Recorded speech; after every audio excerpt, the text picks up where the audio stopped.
Hello student, स्वागत है आप सभी का एक बार फिर से हमारे इस ऑफिशियल यूट्यूब चैनल में जिसका नाम है एसोल सॉल्यूशन। मैं चंदन कुमार हाजिर हूँ आप सभी के सामने अपनी एक और नई वीडियो के साथ। सो गाइस, आज की इस नई वीडियो में हम बात करेंगे उन सभी स्टूडेंट्स के लिए जो कि school of upper learning SOL या फिर एनसीवैप या दिल्ली यूनिवर्सिटी के किसी भी रेगुलर कॉलेज के स्टूडेंट्स हैं और उनके पास में 6th सेमेस्टर में जीई का जो उनका सब्जेक्ट है जेनरिक इलेक्ट्रिक, उसमें उन सभी के पास में पॉलिटिकल साइंस का सब्जेक्ट है और पॉलिटिकल साइंस के सब्जेक्ट में human rights, gender and environment का सब्जेक्ट है। तो आज की ये नई वीडियो उन सभी स्टूडेंट्स के लिए इम्पॉर्टेंट होने वाली है।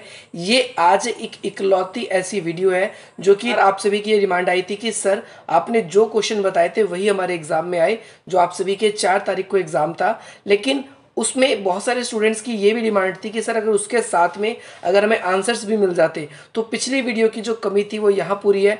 यहाँ पर आपको कंप्लीट वे में, प्रॉपर वे में आप सभी को हर एक क्वेश्चन के एक्सप्लेनेशंस मिलेंगे और हर एक क्वेश्चन का आप सभी को आंसर मिलेगा, विथ नोट्स भी मिलेगा और विच बुक से भी पार्ट पोर्शन जो आप सभी को ऐड करना है वो सभी मिलने वाला है। तो चलिए ज़्यादा देर ना करते हुए बिल्कुल सीक्वेंस वाइज चलेंगे। जितने भी इम्पोर्टेंट किसी भी वीडियो को या कुछ और पढ़ने की आवश्यकता नहीं है, इसके अंदर कंप्लीट सारे के सारे क्वेश्चन विथ उसके सॉल्यूशंस के साथ में हमने एक्सप्लेन किए। तो चलिए स्टार्ट करते हैं। सबसे फर्स्ट क्वेश्चन आपसे ये पूछा गया है कि निर्जातीयता क्या है या फिर निर्जातीय क्या है, दोनों एक ही बात है।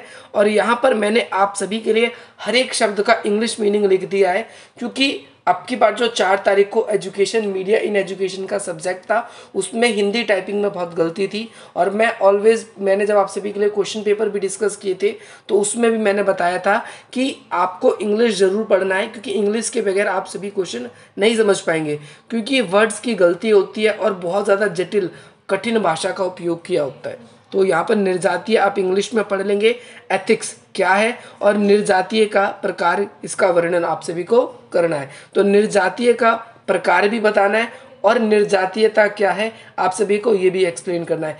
इस सिमिलर टॉपिक से 2 क्वेश्चन आप सभी के एग्जाम में बन सकते हैं। ये वीडियो बॉयज़ के लिए भी है और गर्ल्स के लिए भी, दोनों के लिए, अगर उनका अलग अलग शिफ्ट में एग्जाम है तब भी। तो यहाँ पर पहले क्वेश्चन में आपसे पूछा गया है कि एथिक्स क्या है, तो इस वाले क्वेश्चन में भी आपसे पूछा जा सकता है एथिक्स क्या है, और इसमें यह पूछा गया है कि निर्जातीयता के प्रकार बताने आप सभी को। तो चलिए ज़्यादा देर न करते हुए स्टार्ट करते हैं। दोनों क्वेश्चन को हम एक साथ ही समझ लेंगे, और जब आपसे उत्पत्ति पूछे तो आपको उत्पत्ति का कॉन्सेप्ट डालना है, जब आपसे इसके प्रकार पूछे तो प्रकार का कॉन्सेप्ट डालना है, और जब आपसे उपागम पूछे तो आपको उपागम का कॉन्सेप्ट इसके अंदर ऐड करना होगा। चलिए स्टार्ट करते हैं। स्टूडेंट, सबसे पहले हम ये जानेंगे कि निर्जातीय शब्द की उत्पत्ति कैसे हुई है। तो निर्जातीय शब्द जिसे देखेंगे हम इंग्लिश में एथिक शब्द जो है ये बहुत ज़्यादा इंग्लिश में यूज़ होता है निर्जातीय के लिए शब्द। और अगर हम देखेंगे तो ये एथिक शब्द का ही रूपांतरण है, यानी एथिक शब्द को हिंदी में निर्जातीय कहते हैं। एथिक जो शब्द है ये ग्रीक भाषा इथिनो शब्द से बना है। इथिनो शब्द का मतलब क्या होता है? मजदीव। मजदीव का मतलब होता है, जिसका अर्थ होता है राष्ट्र, यानी एक ऐसे राष्ट्र की बात इसमें होती है जो कि किसी एक खास संस्कृति या कोई एक खास पहचान से जुड़ी होती है। अगर हम प्राचीन काल के नगरों को देखें तो ज़्यादातर नगर जो है, ज़्यादातर जो देश है, ज़्यादातर जो क्षेत्र है, वहाँ पर ऐसे ही लोग निवास करते थे जहाँ पर एक जैसी संस्कृति पाई जाती थी। तो हम देख सकते हैं इसका प्रयोग वस्तुतः उन प्राचीन आदिवासियों या फिर आदिकालीन समाज के दर्शाने के लिए होता है जिन्होंने अपनी सरकार एवं अर्थव्यवस्था के साधारण स्वरूप के आधार पर निर्माण कर रही है। आप सभी को समझ में आ गया होगा कि एथिक्स शब्द क्या है, कि ये ऐसे लोगों के लिए इस्तेमाल होता है जो कि यानी आदिवासियों के रूप में हम इसको देख रहे हैं, या फिर आदिकालीन समय से ही किसी एक खास भूमि पर निवास करते आ रहे हैं और अपनी संस्कृति को वो अपनाते आ रहे हैं। तो ये एथिक शब्द इसी से ही उपयोग होता है। और हम देखें पूर्व औपनिवेशिक काल में, पूर्व औपनिवेशिक का मतलब है जब हम अंग्रेजों के गुलाम नहीं बने थे, तो उस काल से पहले ही इस शब्द का उपयोग किया जाता है। और ये एक तरीके से हमारे समाज के जो बहुल आबादी वाले लोग होते हैं, बहुल आबादी का मतलब होता है जो ज़्यादा आबादी के लोग हैं और वो एक संगठित होकर जब किसी एक निश्चित स्थान पे रहते हैं तो वो उनकी एथिक बन जाती है, वो उनकी निर्जातीयता बन जाती है। उनकी एक खास पहचान जाति आधारित हो सकती है, उनकी खास पहचान भाषा के ऊपर आधारित हो सकती है, उनकी खास पहचान धर्म के आधारित हो सकती है। और वो एक समूह में जब रहने लगते हैं तो वही निर्जातीय समूह कहलाते हैं। और निर्जातीय का तात्पर्य अगर हम कहें तो ऐसे लोगों के समूह से है जो किसी एक नस्ल के, किसी एक भाषा के या किसी एक संस्कृति के होते हैं और उनकी कुछ खास विशेषताएं होती है और वो अपनी उन विशेषताओं को त्यागना नहीं चाहते।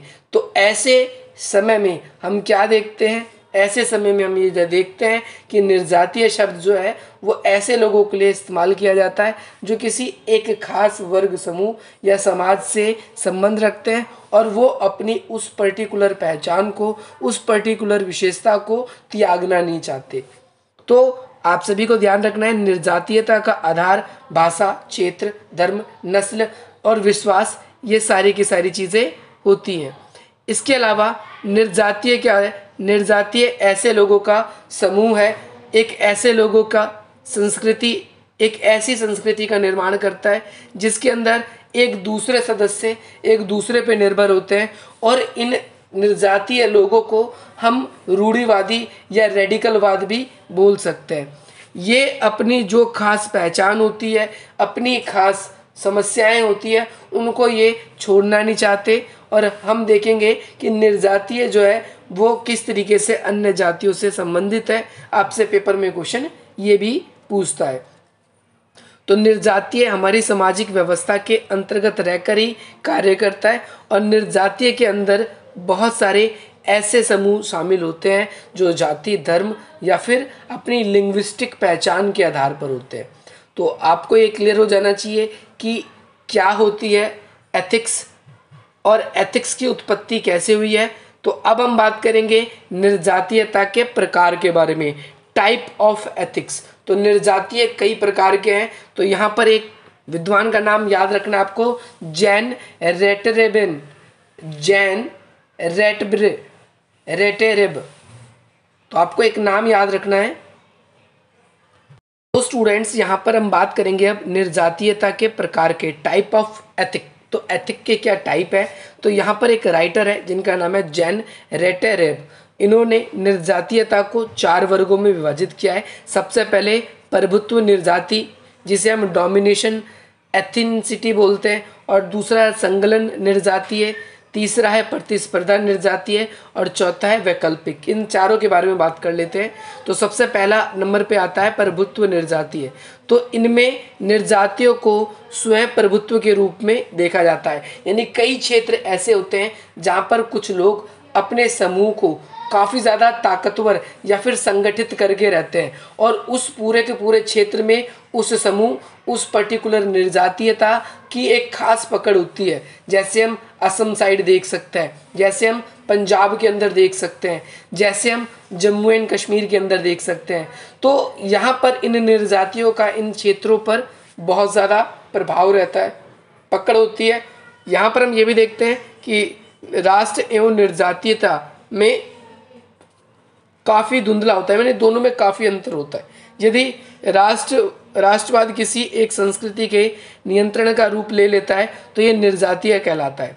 राष्ट्रवाद का मतलब पहले समझना है आपको। राष्ट्रवाद का मतलब होता है कि अपने देश के प्रति समर्पित। आप जिस भी क्षेत्र पर निवास करते हो वो क्षेत्र आपका होता है, आपका देश होता है, और आप उसकी रक्षा के प्रति, आप उसको हमेशा तरक्की के प्रति समर्पित हो, तो ये राष्ट्रवाद कहलाता है। तो जातीय पर जो निर्जातीय प्रभुत्व है ये वो यही है कि कोई पर्टिकुलर क्षेत्र है जहाँ पर बहुत सारे अलग अलग जाति के लोग रहते हैं, परंतु उन अलग अलग जातियों में एक जाति ऐसी होगी, एक समूह, चाहे वो भाषा के आधार पे, लिंग के आधार पे, धर्म के आधार पे, एक समूह समाज का एक ऐसा होगा जो उस पूरे के पूरे पर्टिकुलर क्षेत्र पर कब्जा रखता है, अपना वर्चस्व बनाए रखता है। और ऐसा निर्जातीय का जो टाइप होता है वो क्या कहलाता है? निर्जातीयता का प्रभुत्व। सेकंड पार्ट बात करेंगे संगलन निर्जाति। तो संगलन निर्जाति 3 रूप में पाई जाती है। पहला प्रसुप्त निर्जाति, सांस्कृतिक प्रतिरोध और आंतरिक स्वरूप। तो प्रसुप्त या फिर अप्रकट निर्जाति, जिनमें अलग रहने वाले समूह में ऐसे समूह होते हैं जहां एक समूह दूसरे समूह के बीच में संपर्क नहीं साधते। यहाँ पर हम देखते हैं संकलन जो निर्जातीय वो होते हैं, इसको 3 पार्ट्स में डिवाइड किया है। पहले में ये है कि ये आपस में जो है वो कांटेक्ट नहीं करते, आपस में इतना ज़्यादा संपर्क नहीं करते। दूसरी चीज़, इनकी शाखा जो होती है वो अपनी जाति के बाहर भी जाती है, यानी इनकी जो रिलेशंस वगैरह हैं, शादी वगैरह हैं, वो अपनी जाति के बाहर भी बना सकते हैं ये। और तीसरी चीज़ है कि ये अपने आप को काफ़ी ज़्यादा ताकतवर, शक्तिशाली रणनीति बनाने में इनकी खास पहचान होती है। तो एक एथिक्स का ये भी टाइप है। अगला है प्रतिस्पर्धा निर्जाति, यानी वो निर्जाति जो पर्टिकुलर क्षेत्र में अन्य निर्जाति के लोग भी रहते हैं, अन्य जाति प्रजाति धर्म या संस्कृति के लोग रहते हैं, और इनसे इन दोनों का आपस में संघर्ष होता रहता है। तो आपस में संघर्ष होना ये क्या कहलाता है? ये प्रतिस्पर्धा निर्जातीय का ही एक रूप है। ये आपको क्लियर हो जाना चाहिए। इसके बाद में अब हम बात करेंगे निर्जातीयता के उपागम के। तो निर्जातीयता के 2 उपागम में सबसे पहला सामंजस्य उपागम और संघर्षात्मक उपागम। सामंजस्य उपागम का मतलब संकलन उपागम से ही है कि जब किसी एक प्रदेश में अलग अलग प्रकार की जातियां रहती है, लेकिन उन सभी जातियों के बीच में हम अंतर नहीं कर पाते। जैसे शहरों का, दिल्ली का, बिहार का, पंजाब का, कहीं का भी इलाका देखोगे तो वहाँ पर लोगों की भाषा एक सामान्य भाषा होती है, और एक सामान्य भाषा के बीच में अलग अलग स्थानों से लोग आकर रह रहे होते हैं। तो यहाँ पर सामंजस्य उपागम या सामंजस्य निर्जातीय का रूप वही है जिसके अंदर हम देखते हैं कि चीज़ों में संतुलन कायम किया जाता है। और अगला है संघर्षात्मक उपागम में ये उपागम आता है जिसके अंतर्गत किसी एक पर्टिकुलर क्षेत्र में कोई भी एक जो निर्जाति है, जो संस्कृति है, वो बहुत ज़्यादा डोमिन करती है, पावर होती है उसमें, और इसकी वजह से वो अपना जो वर्चस्व है वो अन्य के ऊपर दिखाना शुरू कर देती है। आप लोगों को इस वाले कॉन्सेप्ट में पूरे में ये पढ़ना है, आपको ये एक्सप्लेन करना है। बात करते हैं हम अपने अगले क्वेश्चन के बारे में।